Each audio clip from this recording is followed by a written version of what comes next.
வணக்கம். வேட்பாளரா வாழ்த்துக்கள்க்கா. நன்றி, நீங்க நன்றி. எப்படிக்கா பாக்குறீங்க? வேட்பாளரா எத்தனை முறை நின்றுருக்கீங்க நீங்க?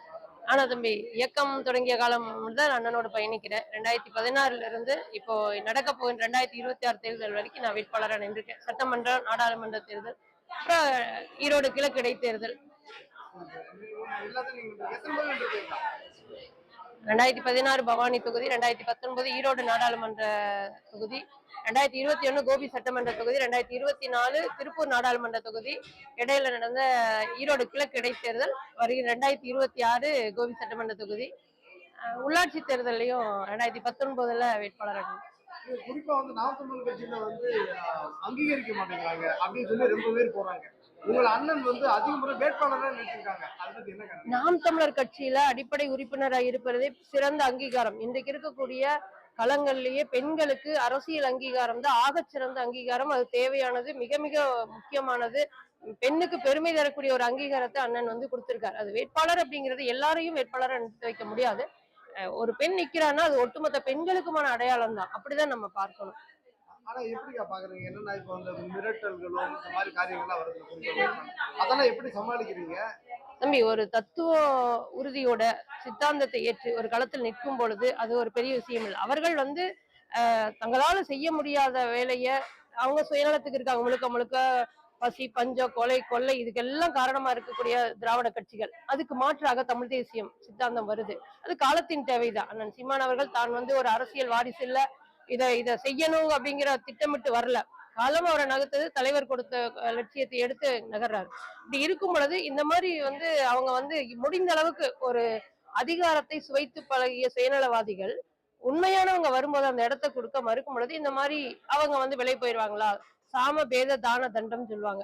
அதாவது முதல்ல பணத்தை கட்டுறது, பெண்கள் எப்படி எப்படி எல்லாம் அவங்கள வீழ்த்த முடியுமோ அப்படி பார்ப்பாங்க. இது எல்லாம் கடந்து நிற்கும் பொழுது தமிழ் தேசியம் வென்றும். அப்படிதான் நம்ம பொறுத்த வரைக்கும் நம்ம என்ன நோக்கத்துக்கு வந்தோமோ அதை களத்துல நிக்கிற மக்களுக்காக, இந்த மண்ணினுடைய சிக்கலை உணர்ந்து வந்தவங்க மீண்டும் அந்த விலை போவோமா? பணம் அப்படிங்கிறது ஒரு பெரிய விஷயமே இல்லை. 48 நாள் சோறு திங்காம இருக்க முடியுமான்னு வாழ்ந்து பழகிட்டானா, அப்புறம் நம்ம அதெல்லாம் ஒரு பொருட்படுத்த முடியாது. நம்ம நோக்கம் என்னவோ அதுல போயிட்டு இருக்கணும். எல்லாத்தையும் நேசிக்கிறோம். மற்ற கட்சிகள் இருந்தால் கூட அவர்களை உறவா பாக்குறோம். அதுதான் ஒரு அரசியல் மாண்பு. விஜய் வந்த பிறகு திமுக நீங்க அதிகமா விமர்சிக்கிறது கிடையாது. விஜய் மட்டும் தான் டார்கெட் பண்ணுவீங்க. அப்படிங்களா? நான் உண்மையிலுமே அது இந்த ஊடகங்கள்ல பெரும்பாலும் நான் பார்ப்பது கிடையாது. ஏன்னா ஊடகம் நேரத்தை கொள்ளுகின்ற ஒரு இதாதான், கருவியாதான் நான் பாக்குறேன். எனக்கு களத்துல வேலை இருக்கு. களத்துல நடக்கக்கூடிய வேலை வாய்ப்பு இருந்தா களத்துல போடலாம், இல்லைனாலும் மக்களை சந்தித்து வென்றே ஆகணும்னு ஓடிட்டு இருக்கேன். இது நான் என்னோட ஓட்டத்திலே ஓடி ஒரு நீண்ட தூர ஓட்ட பயணத்துல கடைசி சுற்று ஓடும்போது வேகமா ஓடி வெற்றி பெறணும்னு நினைப்போம்ல, அப்படிதான் நான் ஓடிட்டு இருக்கேன் தம்பி. அதனால அதுல விமர்சனங்கள் தேவைப்படும் பொழுது விமர்சனங்களை வைப்பது சரிதான். நான் களத்துக்கு போகும்போதே எங்க நேற்று கலிங்கியம் ஊராட்சிக்கு போகும்போது என்னுடைய தம்பியுடைய நண்பன் பொன்னுசாமியோட மகன் யாரோட காணொலி பார்க்கணும், தம்பி சாட்டையோடது பார்த்துட்டு இருக்காப்ல. கேட்கும்போது அது பிடிக்குது, சரியா பேசுறாரு, அதுல வரலாற்றையும் சொல்றாரு அப்படிங்கிறாங்க. அது ஒரு பக்கம் நகரத்தானே. ஒரு அரசியல் களத்துக்கு வரும் பொழுது என்மேலே விமர்சனங்கள் வரும், எல்லாம் வைப்பாங்க. நம்ம எதிர்கொண்டு அதுக்கான பதிலடி கொடுக்கணும்ல. அதுதானே அறிவார்ந்த அரசியல். பெண்கள் ஆதரவுலாம் தாவேக்கு தான் இருக்குன்னு சொல்றாங்க. இந்த கருத்து எப்படி? சொல்வது 1000 சொல்லுவாங்க. ஆனா உண்மையிலுமே நாம் தமிழர் களத்தில் இருக்கக்கூடிய பெண்கள் தான் ஆளுமைகளாக அண்ணன் சீமான் அவர்கள் நிறுத்தியிருக்காரு. நான் முதலே உங்களுக்கு சொன்ன அரசியல் அங்கீகாரம் தான் ஆகச்சிறந்த அங்கீகாரம். அந்த அங்கீகாரத்தை அண்ணன் தான் கொடுத்திருக்காரு. விஜய் அவர்கள் ரசிகரா அவர்களுக்கு கூடுவாங்க. ஆனா அரசியல் களத்தில் ஆளுமைகளாக நாம் தமிழர் களத்துல தான் பெண்கள் இருக்காங்க. மீண்டும் நாம் தமிழர் கட்சியிலிருந்து சேர்ந்தா எப்படி இருக்கு? நான் என்னை பொறுத்த வரைக்கும் அண்ணன் சீமான் அவர்களோட முடிவுதான். எப்ப வந்தாலும் தங்கச்சி வாங்க தங்கச்சின்னு ஏற்றுக்கொள்ளக்கூடிய ஆக சிறந்த ஒரு மனிதனா அண்ணன் சீமான் அவர்கள் தான் பாக்குறேன். அவர்கிட்ட இருந்து கத்துட்டது என்ன, நமக்கு யாராவது ஒரு வருத்தப்படும்படியாக ஒரு செயல் செய்துட்டா அது நம்ம மனசுக்குள்ள இருந்துட்டே இருக்கும். ஆனா அண்ணன் சீமான் அவர்கள் மட்டும்தான் அடுத்த நிமிடம் அதை கடந்துருவார். தன்னுடைய லட்சியத்துல மட்டும்தான் ஓடிட்டு இருக்காரு. இன்றைக்கும் நமக்கு 2 நாள் தூக்கம் இல்லைன்னா 3வது நாள் என்ன மனநிலைன்னே புரியாது. ஆனா இன்றைக்கு தூக்கத்தை ரொம்ப குறைவா தூங்குறாரே இல்லையான்னு கூட தெரியாது. ஆனா அப்படி தூங்காம இவ்வளவு தொடர்ச்சியான வேலைகளை செய்கிறாரு அப்படின்னா அது இயற்கை கொடுத்த வரம் தான் நான் பார்ப்பேன். ஆனா நல்ல மனிதர் உண்மையிலுமே.